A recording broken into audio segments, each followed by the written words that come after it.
But we begin with the ongoing scandal engulfing Republican Congressman Matt Gaetz. The longtime and loyal MAGA figure is in free fall. He faces these sex allegations being investigated by the DOJ. He's been largely abandoned by Donald Trump in public, and we're now learning Donald Trump's White House reportedly rebuffed what was a very incriminating request from Gaetz in private. The New York Times reporting he asked for a preemptive pardon in those final turbulent weeks of Trump's presidency. Gaetz now faces allegations that range from paying for sex to backing sex trafficking to alleged sex with an underage girl. To be clear, he has denied all of those allegations and he's not been charged with any crime. But the Times reports something really striking that almost no member of Congress does. They have two people who were told of high-level discussions that Gaetz was privately asking the White House for a blanket preemptive pardon for both himself and some sort of unidentified congressional allies for any crimes they may have committed. I repeat, any crimes they may have committed. That's important. We'll come back to that clause because it's quite telling. Now, Trump's White House lawyers denied the pardon, according to the Times, because they were concerned about the precedent. And we also know, as a public matter, he wasn't federally pardoned. Now, did Gaetz know at the time he was under investigation when he suddenly got the idea of preemptive pardons? Well, the Times notes only that he didn't tell the White House, according to their reporting, that he may have been facing a DOJ sex crime probe. He did, though, know that already by that point that his associate, Joel Greenberg, was in trouble, indicted in August of last year for sex trafficking and other crimes. He's pleaded not guilty. Now, consider all this as you hear Gaetz in November. President Trump should pardon Michael Flynn. He should pardon the Thanksgiving turkey. He should pardon everyone from himself to his administration officials to Joe Exotic if he has to. I think that the president ought to wield that pardon power effectively and robustly. Robustly. Well, the Times report suggests he was saying that because he had a self-interest. And it wasn't just TV talk. Gaetz was defending Trump more aggressively than really most any member of Congress. Today, Trump is out with one of his first comments on the matter, and boy, is it a doozy.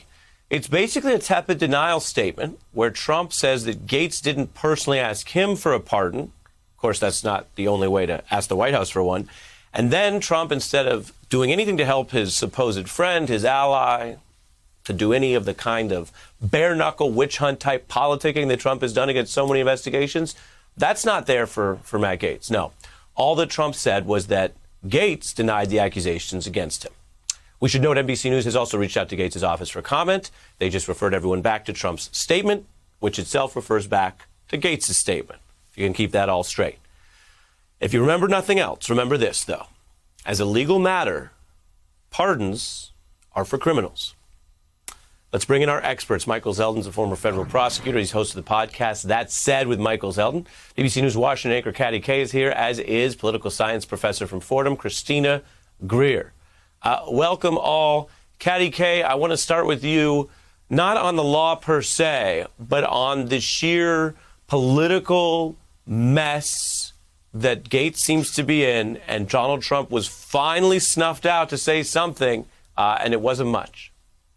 Yeah, I mean, if Gaetz was hoping for a full-throated defense from Donald Trump, that has to be one of the shortest, most cursed statements that Donald Trump has put out. I mean, it was positively un-Trumpian, very brief, and he's not getting much support from anywhere else either. I spoke to a Republican Congresswoman, Malliotakis, this evening and asked her what she thought about Gaetz, what her reaction was. And she basically said, listen, there has to be an investigation. As you said, Ari, he is denying these charges. But she also said, tellingly, he has to be held accountable if the investigation leads there. So he's kind of been dropped like a hot potato by other Republicans. And as the investigation goes forward, I mean, there's something about the company you keep, right? Are you saying, Katty, are you saying they're dropping him like he's hot? I'm saying they're dropping me like he's a potato. Just like a potato. Okay, I just want to make sure I understood the reference. Go ahead. Yeah. I mean, look, he's not getting any support from Donald Trump, and he's really not getting any support from other Republicans either. And there is something about the company you keep. We don't know what he knew when he asked for that pardon. But one thing that he did know was that Joel Greenberg, his associate, the man who was described as his wingman, had already been arrested. Professor Greer? Well, Ari, we know that Donald Trump is only going to look out for Donald Trump, and he's got his own legal troubles facing him. So he has no time for someone like Matt Gaetz. I mean, if we think about the Constitution, the first article of the Constitution is the legislative branch. So we know that the framers intended for this to be a branch that helps uphold American democracy. Matt Gaetz has not been in Congress that long. He does not have a lot of long-standing friends, and we're seeing that people within the Republican Party are trying to move away from sort of this right-wing extremist notion that Donald Trump sort of solidified in 4 years and try and become a little more moderate so that they actually have a future moving forward in 2022 and 2024. Matt Gaetz is not part of that plan. So why would you cast your lot with someone who's facing possible pedophilia charges and a host of other charges when the Republicans, quite honestly, have bigger fish to fry when they're thinking about voter disenfranchisement and trying to win back state houses and push forward a different type of agenda? This is a distraction for someone that they barely know, and they're not really willing to sort of risk their own reputation for someone like him. Yeah, and Michael, when somebody says that they want a pardon, the obvious question becomes, what do you want a pardon for? Exactly. For what is it that you are concerned enough to ask the White House counsel's office, the DOJ pardon attorney, whomever he asked, he had something on his mind that seemed personal to him and his cohorts. That's both Joel Greenberg, who's already under indictment and is supposedly dealing in the same persons that Gaetz is accused of being involved with, and then members of Congress. There was a report, remember, of him sharing on his cell phone on the floor of Congress pictures of naked women. So we don't know whether there's a cabal of people here who have involved themselves in the same issue. If there is, someone's going to flip first, and then all the dominoes will fall thereafter.